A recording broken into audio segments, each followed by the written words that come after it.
අයිබෝවන් මේ මොහොතේ අපි රැඳී ඉන්නේ ගම්පොළ වැලිකන්ද ප්‍රදේශයේ. දැන් වෙලාව හරියටම රාත්‍රී 7:00යි.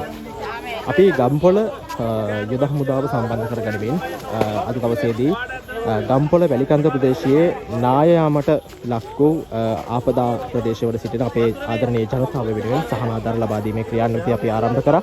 ඒ අනුව ගම්පොළ වැලිකන්ද ප්‍රදේශයේ පවුල් 50කට ආසන්න පිරිසක් මේ මොහොතේදී ආරක්ෂිත ස්ථානවලට ස්ථානගත කරලා තියෙන්නේ. තවමත් නායයාම් කටයුතු සිදු වෙනවා. එවැනි මොහොතක තමයි අපි අද දවසේදී මේ වෙලාව තුල මේ වැලිකන්ද ප්‍රදේශයට පැමිණ ඔවුන්ට සහන ආධාර ලබා දීමේ වැඩ කටයුතු ආරම්භ කරේ.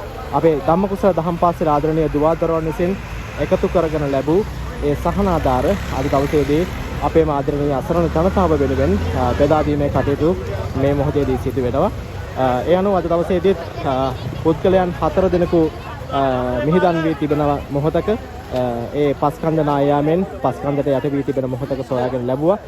පවුල් 5ක මිනිසුන් ප්‍රමාණයක් ඒ පස්කන්ධට යට වී ඔවුන්ගේ ජීවිත විනාශ වී තිබෙනවා. ඉතින් එවැනි අවකාශයක ඔවුන් අසරණ භාවයට පත් වී තිබෙන මොහොතක අපි ඔබට ආරාධනා කරනවා ගම්පොළ වැලිකන්ද ප්‍රදේශයට පැමිණ ඔවුන්ට සහන ආධාර ලබා දෙනවා නම් වඩා වැදගත්, වඩා වටිනවා. මොකද මේ ප්‍රදේශයට සහන ආධාර ලබා දීම සාමාන්‍යයෙන් අඩුයි.